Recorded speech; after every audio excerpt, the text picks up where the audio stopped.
Thank you. So how many of you would like to have a lot more money in your lives? No, I said a lot more money in your lives.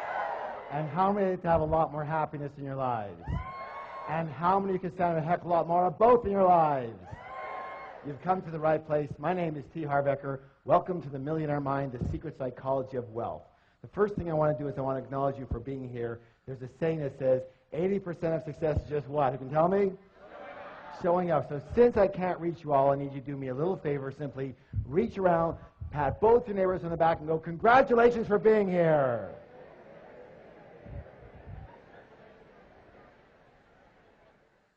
It takes a lot of courage to really have a look at your life sometimes and admit what's going on. And most of us, well, we're not the best admitters, are we?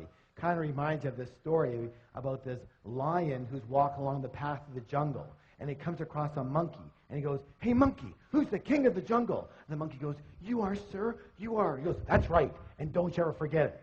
Keeps walking along the path, and he comes across a snake. And he goes, hey, snake, who's the king of the jungle? The snake goes, you are, sir, you are. He goes, that's right, and don't you ever forget it. Keeps walking along the path, comes across a great big elephant. He goes, hey, elephant, who's the king of the jungle? The elephant just keeps walking. He goes, hey, elephant, who's the king of the jungle? The elephant just ignores him. The lion gets really mad, swipes the elephant on the butt, draws blood. The elephant gets angry, picks up the lion with his trunk, throws him around, fires him on the ground, stomps on his head, picks him up, throws him around, fires him on the ground, stomps on his head, picks him up, throws him against a tree, and the battered and bloody lion just lies there. Hey, you don't have to get mad just because you don't know the right answer. Hey, you might as well laugh now because it don't get any better, okay? Anytime I do any training, I have 2 rules. How many rules? 2. How many rules? 2. Thank you. The first rule is really important. It says this: don't believe a word I say. Now, in all sincerity, why would I suggest that? That's right. Whose experience can I come from? Thank you. Just my experience. It doesn't make it right. It doesn't make it wrong. It doesn't make it true. And it doesn't make it false. It just makes it my experience. All I can let you know, however, is that the information and principles you're about to learn here tonight totally transformed my life and has now transformed the lives of literally thousands and thousands and thousands of other people. Is it okay if I tell you just a little bit about myself? Thank you. I guess my claim to fame is that I owned at least a dozen different businesses before I hit the age of 30. Included in one of those businesses was opening one of the first retail fitness stores in all of North America. Now, the interesting thing about that company is that I started that business with $2,000 that I borrowed on my Visa card. And from there, I was able to open 10 company-owned locations in only 2.5 years, and then sold half my company shares to a Fortune 500 company for $1.6 million. How many wouldn't mind starting with a $2,000 credit card loan and having $1.5 million in your pocket a couple years after that? Excellent. After that, I kind of semi-retired. I moved down to San Diego, and I began doing some consulting, some one-on-one consulting. And I guess it was pretty effective for people because they started bringing friends and relatives and managers and partners, and pretty soon it was 1-on-2 and 1-on-5 and 1-on-10 and 1-on-20. And someone suggested, Harv, you might as well open up a school already. And I said, you know what? That is such a good idea. And I did. And I founded the Street Smart Business School and taught thousands of people all across North America street smart business strategies for high-speed success. What kind of success, please? Thank you. And it was during these seminars that I noticed something. I noticed something very, very, very, very, very, very strange. Would you like to know what it was? Well, maybe I'll tell you next time, but what it was simply this: that you can actually have 2 people sitting side by side in exactly the same room. And one person would take these principles and they would skyrocket to success. But what do you think would happen to the person maybe sitting right beside them? Not a heck of a lot. And I realized right there, you can actually have the greatest tools in the world, but if you have just a tiny leak in the toolbox, we have a little problem. So I began designing programs based on the inner game. What game? Thank you. The inner game of money and success.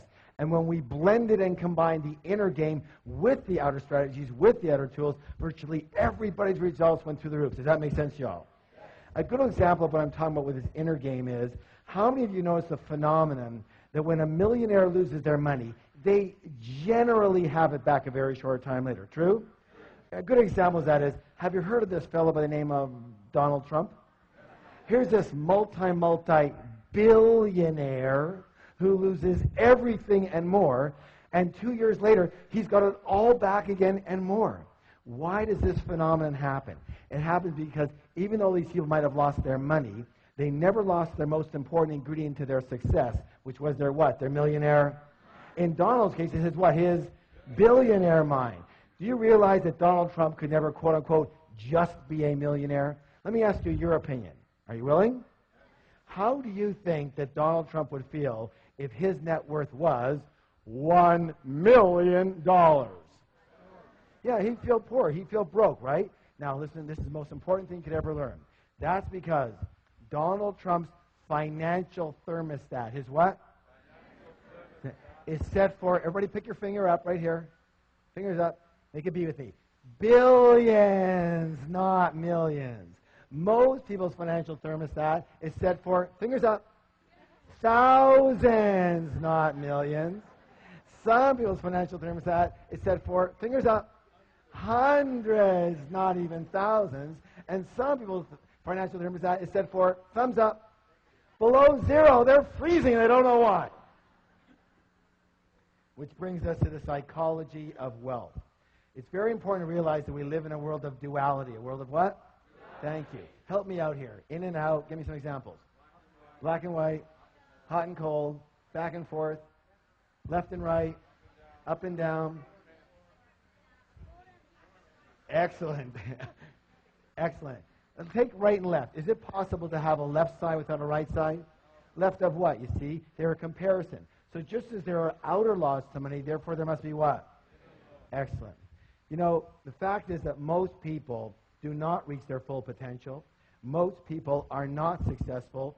80% of individuals will never become financially free in the way they would like to be financially free. And 80% of individuals will never claim to be truly, truly happy. And there's a reason. Would you like to know the reason? The reason is very simple, that most people are a little on the unconscious side. They live only on a very superficial level of life, only based in the visible world, only based in what they can see. Now, a good example I'm talking about here is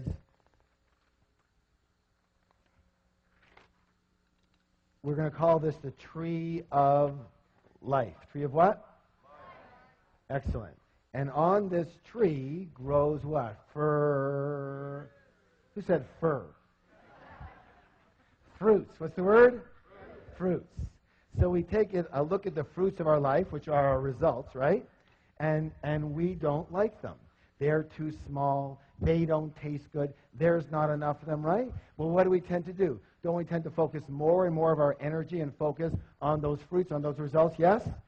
Except for one thing that we forgot. What is it that created those particular fruits? It's what? It's those roots that create those fruits. It's what's under the ground that creates what's above the ground. It's what's invisible that creates what's visible. True or true? Is that sometimes or all the time? Let me ask you a question. Is this the way it is in nature or not? Are you a part of nature? Then it may be the case that it might be the same with us, yes? All right, very good. So, the most important thing that I think people need to realize that they just don't seem to get taught anywhere is that we don't live in only one realm alone.